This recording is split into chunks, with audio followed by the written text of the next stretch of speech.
여러분 안녕하십시오. 이신건입니다. 만나서 반갑습니다.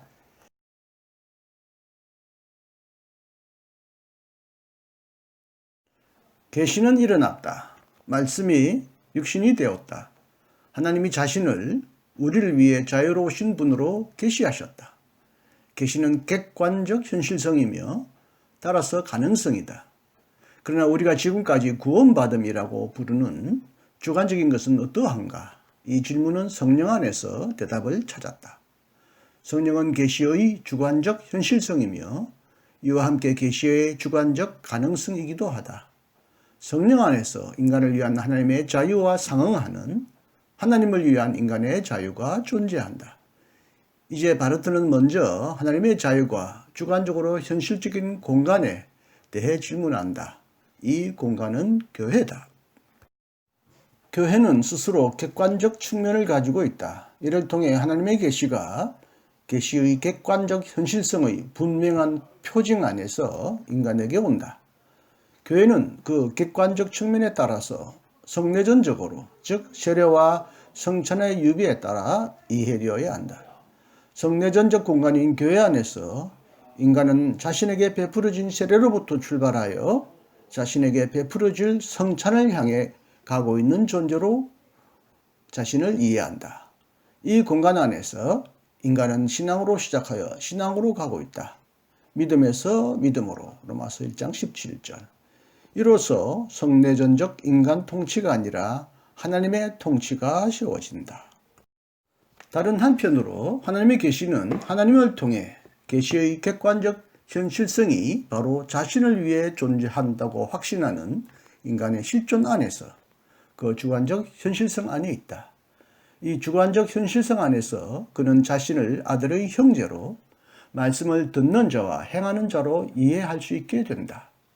먼저 부정적으로 말하면 만약 우리가 성령 안에 있지 않다면 하나님을 위해 자유롭지 않다. 긍정적으로 말하면 1. 성령의 부어심을 통해 인간의 자유 안에서 하나님의 계시가 인간에게 일어나는 일이 가능해진다. 왜냐하면 그가 하나님의 계시 안에서 하나님의 말씀을 들을 수 있게 되기 때문이요. 2. 하나님의 계시 안에서 하나님의 말씀이 그에게 말해짐으로써 그가 그러한 사건이 일어날 자신의 가능성을 가지게 되기 때문이요. 3. 하나님의 계시 안에서 하나님의 말씀이 그에게 불가피하게 스승, 마이스터가 되기 때문이다.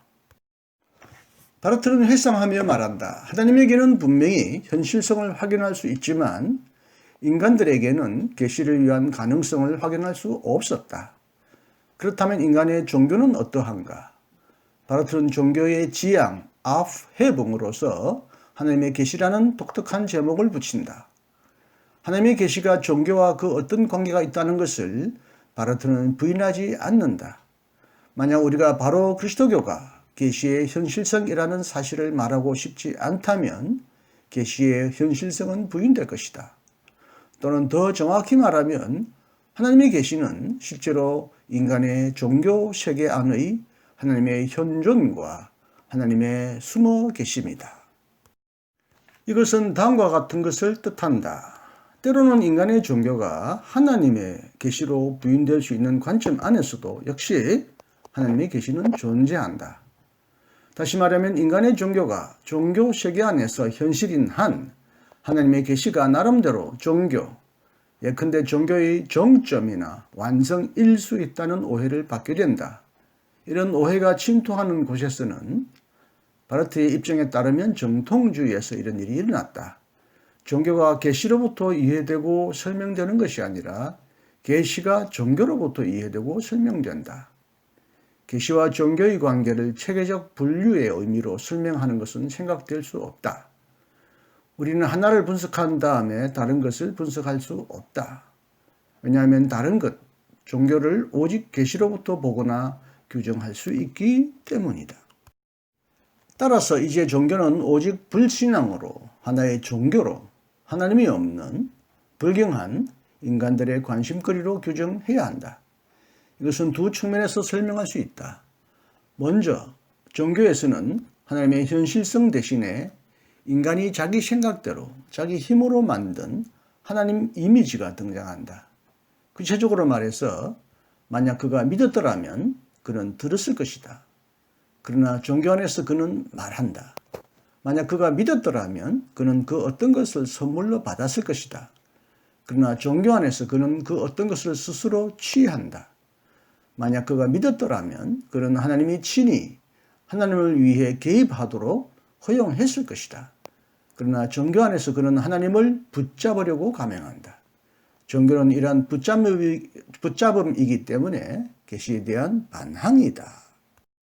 다른 한편으로 종교 안에서 인간은 자신의 존재를 스스로 완성하고 자기 자신을 어렵게 하고 거룩하게 하려고 시도한다. 계시 중에 계시는 하나님은 바로 이것을 참지 않으신다. 구약 성서의 정문도 이것을 날카롭게 배격한다. 바르트는 이러한 신학적 판단을 예컨대 종교학적 가치의 판단과 혼동해서 생각하는 것을 단호히 거부한다. 따라서 바르트는 계시 안에서 일어나는 종교의 본래적 위기를 종교의 내재적 위기와 신중하게 구분한다. 종교의 내재적 위기는 종교가 항상 인간의 본성과 소유물의 반영이라는 인식으로부터 자라난다. 이러한 통찰이 일어날 때 인간은 그의 종교에서 밖으로부터 안으로 밀려 들어가고 상대적으로 새로운 종교의 길이 열린다. 이것은 구체적으로 신비주의와 무신론이라는 두 가지 길로 드러난다. 신비주의는 보수적이고 무신론은 경박하고 유치하지만 최종적으로는 더 강력하다. 이 두 가지 길에서 종교는 투쟁하지만 근본적으로는 셈이 강물에 대적하고 뿌리가 나무에 대적할 따름이다. 종교의 생생한 특징은 세상 안에서 인간이 될 수 있는 능력이 있다고 착각하고 인간이 자신을 스스로 완성할 수 있다고 주장하는 것이다. 그러므로 종교의 현실적 위기는 무엇보다도 바로 이런 능력과 관련된다. 따라서 신학은 결코 신비적이거나 무신론적인 종교 비판의 동지가 될 수 없다. 종교가 불신앙이라는 사실은 그리스도교적 종교 자체와도 관련되어 있다. 그럼에도 그리스도교적 종교는 참된 종교라고 말할 수 있다. 어째서 그러한가?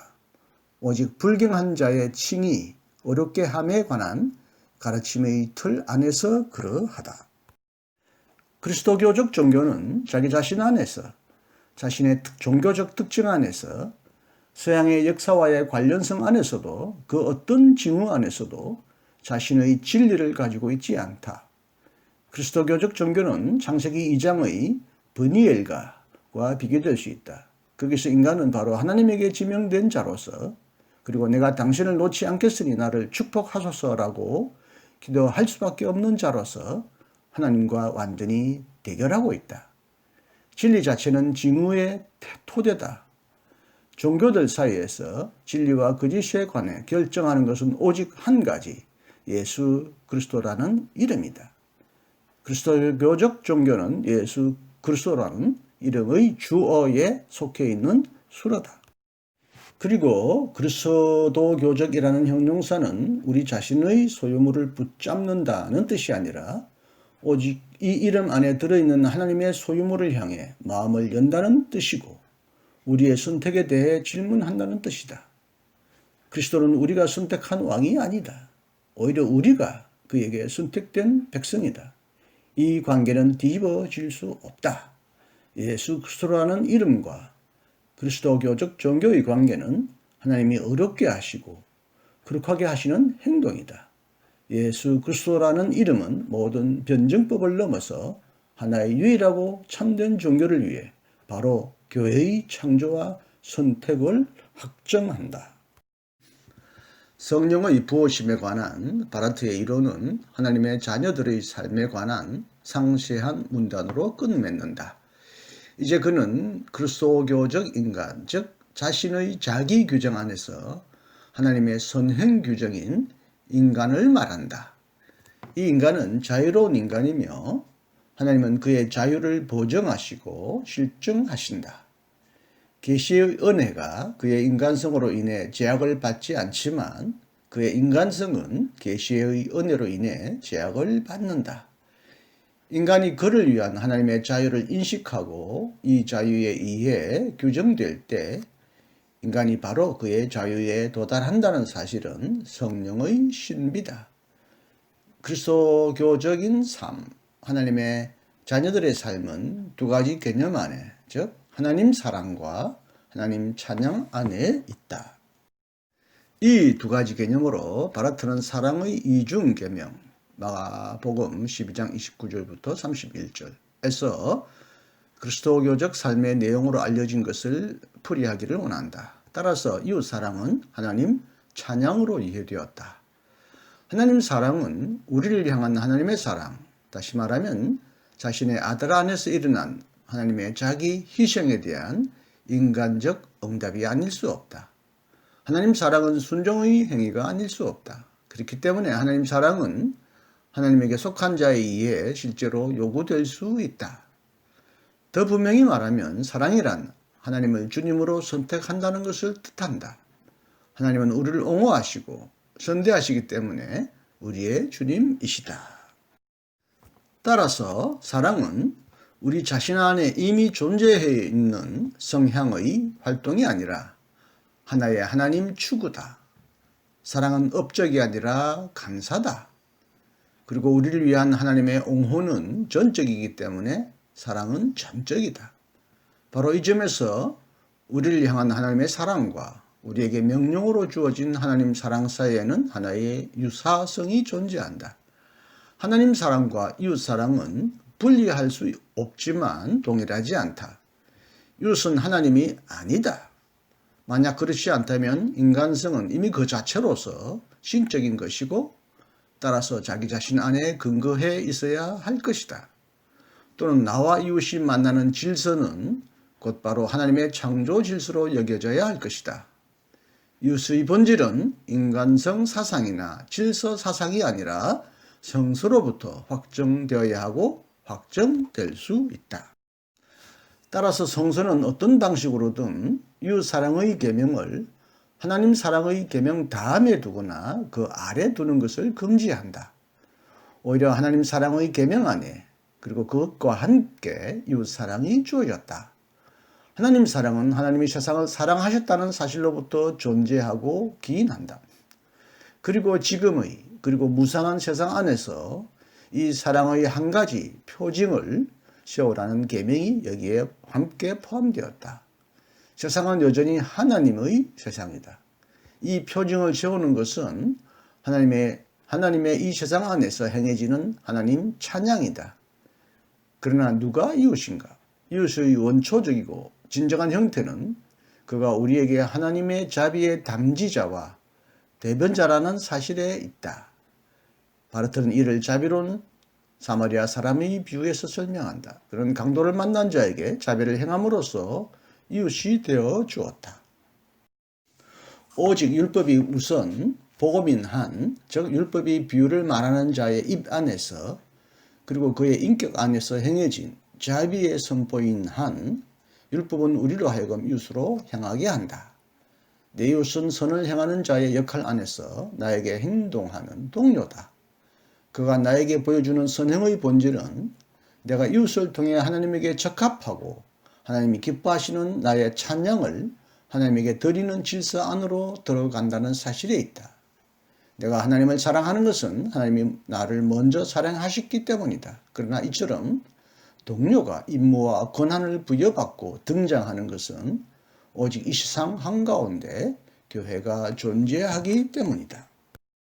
물론 이런 역할을 할 수 있는 가능성은 보이는 교회 밖에도 존재한다.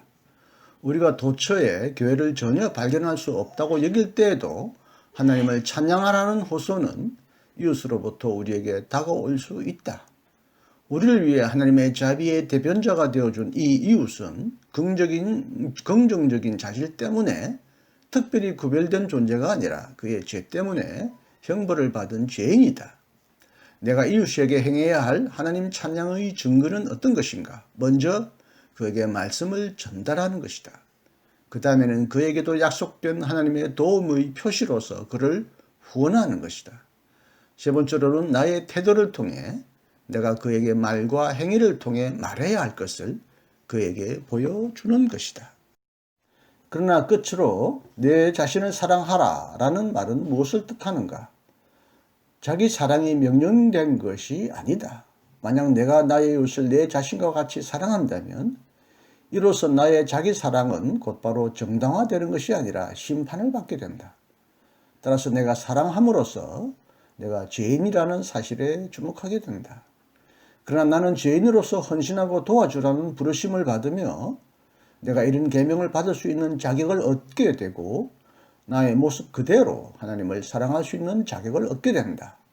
그렇기 때문에 계명은 은혜로 인식되며 이 은혜를 신뢰할 수 있는 용기를 얻게 된다.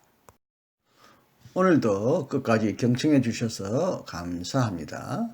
오늘도 행복하시고 건강하시고 주님 안에서 승리하십시오. 감사합니다. 이신건이었습니다.